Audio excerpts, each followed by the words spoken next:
Lagu Indonesia Raya berkumandang saat atlet panjat tebing Fredrik meraih emas dan dalam tempo 12 jam kemudian atlet angkat besi Rizky Juniansah juga membuat lagu kebangsaan Indonesia terdengar lagi di Olimpiade di Paris. Saya masih bersama atlet peraih medali emas di Olimpiade Paris, atlet panjat tebing Fredrik Leonardo dan Ketua Umum Federasi Panjat Tebing Indonesia Mbak Yeni Wahid. Fredrik menang dapat medali emas, waktunya itu 4,74 betul ya? 4,75 yang dari Wupeng 4,77, cuman beda 0,02 detik. Betul ya? 0,02 detik. Sementara beda dengan Watson yang world record itu cuma 0,01 ya. Wah, pengen ngalahin nggak? Ya, yang pasti pengen lebih baik lagi, bisa punya catatan rekor dunia lagi. Siapa menurut Fredrik yang lawan yang paling menurut kamu harus diperhitungkan atau paling susah? Ya, kalau untuk diperhitungkan ya dua orang itu salah satunya. Karena mereka itu termasuk konsisten gitu dalam tiap penampilan di World Cup. Mereka sering berada di top 5-nya. Kemudian catatan waktunya juga paling kecil di antara kompetitor-kompetitor lain. Aku sempat melihat sosial medianya Watson tuh, dia secara khusus juga memuji nama Fredrik yang mengatakan bahwa kamu adalah lawan yang sungguh tidak mudah. Dia memberikan diangkat topi setinggi-tingginya padamu karena dia tahu melawan kamu itu bukan suatu pekerjaan gampang. Tapi dia mau Olimpiade itu dia akan memulai di target dia 4.5. Jadi yang kalau sekarang 475, 474, 474 sebagai rekor dunia, dia mau bikin 4,4 detik 5,5 gila. 4,5 detik. Padahal seorang Fredrik adalah atlet panjat tebing yang memulai waktu di angka 4 detik, betul ya? Benar. Jadi saya salah satu atlet pertama yang waktu itu memecahkan catatan waktu di bawah 5 detik. Tepatnya 4,98, kemudian pecah lagi di final itu catatan waktu yang 4,90. Jadi banyak atlet luar negeri yang juga termotivasi ingin punya catatan waktu seperti itu, dan kita lihat hari ini banyak sekali atlet yang punya catatan waktu di bawah 4 gitu. Jadi awalnya cuma 5 detik, angkanya 5 lah ya. 5 dan itu. Berkat Fredrik kamu bisa membuat waktunya di 4 detik. Sebenarnya itu juga challenge juga, ada suatu brand sepatu yang memang men-challenge, wah siapa yang bisa memecahkan catatan waktu di bawah 5 detik 4,99 itu, jadi kayak motivasi buat saya jadi orang yang pertama, dan alhamdulillah bisa kesampaian gitu. Wah, manusia sepatu luar negeri loh Mbak. Brand sepatu luar negeri. Jadi dia taruh nomor serinya 4,99. Tantangan buat semua atlet. Sama Fredrik 4,90 dong, langsung dikalahkan. Wow. Beat the challenge. Wow, gila. Kalau misalnya membuat target itu cepet-cepetannya itu kan dengan yang Wupeng itu kan cuma 0,02 ya. Kamu sendiri mengatakan waktu awalnya merasa kok sebenarnya tertinggal berapa detik? Waktu start itu sekitar 0,10. 0,10. Itu cepat-cepatannya akhirnya kamu selain bisa langsung mengejar di pertengahan jalan, menurutmu kenapa kamu bisa langsung, gimana sih ngelihatnya bisa, kamu yang duluan menekan basnya itu? Jadi waktu itu memang ada keinginan saya memang harus menang dan manjat lebih cepat. Jadi saya manjatnya lebih berakselerasi, dan kemudian untuk ngetap buzzernya itu saya ya lebih powerful ya, lebih bertenaga, dan selisih 0,02 itu udah memang telak banget kalau di nomor speed itu. Wow, itu tadi kita bercanda ya Mbak Yeni ya. Ngeliat panjat tebing, kita yang mau nguap aja, baru mau nguap mereka udah sampai. Iya, betul. lebih cepet. Iya. Manusia the Spider-Man. Betul. Kira-kira kita banyak nggak talenta untuk atlet panjat tebing?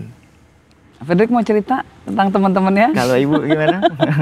Banyak sebetulnya talenta kita. Jadi kita punya stok banyak lah.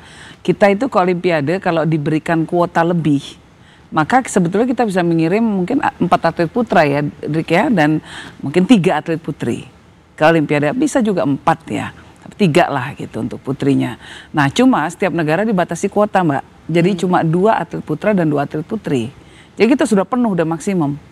Nah, tapi ada beberapa atlet kita sebetulnya secara catatan waktu gitu ya, itu lebih bagus daripada atlet yang dari negara lain, katakanlah misalnya dari Iran gitu. Nah, cuma karena kuota kita sudah penuh ya nggak bisa dikirim. Tapi kita punya banyak talenta sebenarnya. Punya banyak, sehingga ini jadi menjadi sebuah tantangan ya, dan juga tontonan yang menarik bagi publik Indonesia tentunya.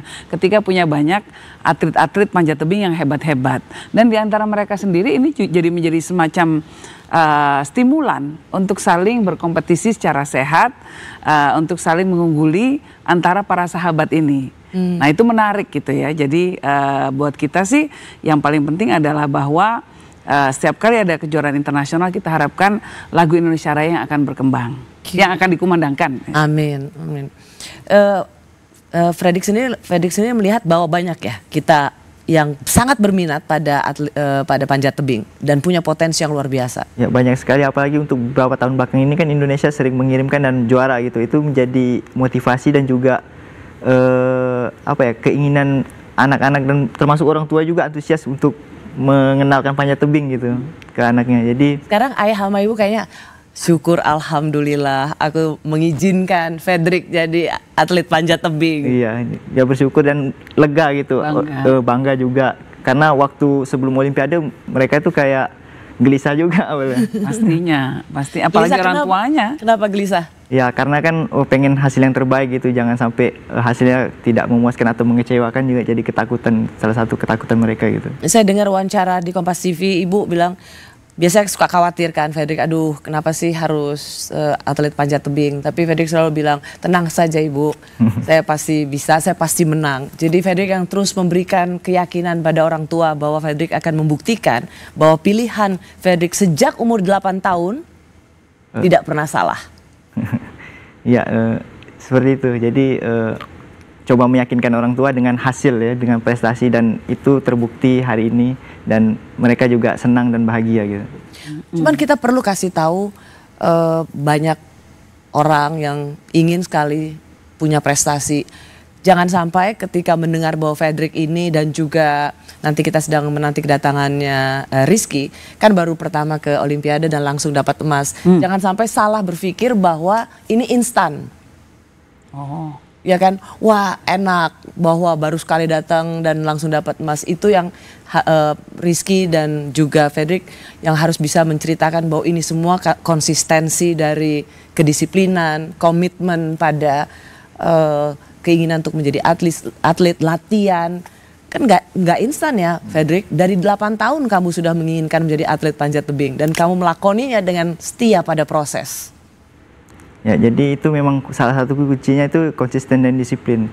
Nggak mudah, apalagi ketika itu saya harus meninggalkan keluarga dan pendidikan saya di Universitas Tanjung Pura waktu itu, dan itu nggak mudah, harus berproses, naik turun, menang kalah, harus latihan keras, kemudian dihantam pandemi dan juga kadang kompetisi tidak harus selalu bisa ikut bertanding karena banyak faktor, dan itu sangat berat. Tapi dengan konsisten dan menjaga mimpi tersebut, alhamdulillah mimpi saya yang saya idam-idamkan bisa tercapai. Medali emas Olimpiade. Ya, bukan cuma sekedar Olimpian, tapi gold medalist Olimpian. Nah, kalau Olimpian kan banyak ya, tapi yang gold medalist ya cuma satu.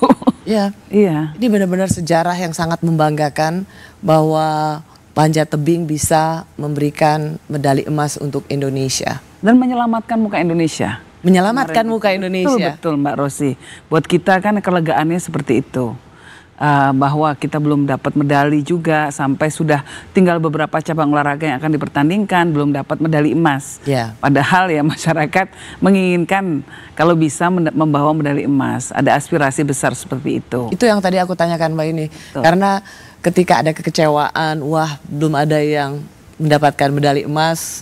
Kemudian apakah panjat tebing ini jadi terbebani, karena jangan sampai publik semakin kecewa karena nggak ada yang dapat medali emas. Ternyata panjat tebing memberikan harapan itu. Betul. Apalagi menangnya, Fredrik ini menang lawan 2 negara adik kuasa loh. Jadi waktu bendera Indonesia dikibarkan, di bawahnya bendera Cina dan Amerika, Itu kan luar biasa sekali. Itu kan simbol bahwa anak-anak Indonesia itu hebat-hebat. Bahwa kita punya sumber daya manusia yang sangat mumpuni. Dan kalau mereka difasilitasi, dibina, diberikan ruang untuk berkembang, ya, maka mereka bisa mencapai prestasi setinggi-tingginya. Itu kan pelajaran yang dicapai. Nggak kalah sama anak-anak dari negara maju. Itu sih kira-kira. Berkat Fredrik, maka bendera Indonesia bisa lebih tinggi daripada bendera Amerika dan Cina. Amerika dan Cina. Betul. Rasanya gimana sih, kita aja pada nangis, Fredrik? Ya saya bangga waktu itu, memang ya ini sesuatu yang saya idam-idamkan dan terwujud gitu. Awalnya memang terdengar mustahil gitu buat orang, ya beberapa tahun belakangan Panjat Tebing juga masih nomor baru dan juga peminatnya masih kurang, tapi di sini saya bisa membuktikan bahwa kita juga punya kemampuan dan kita bisa gitu kalau kita ingin. Ya. Kami kembali sesaat lagi.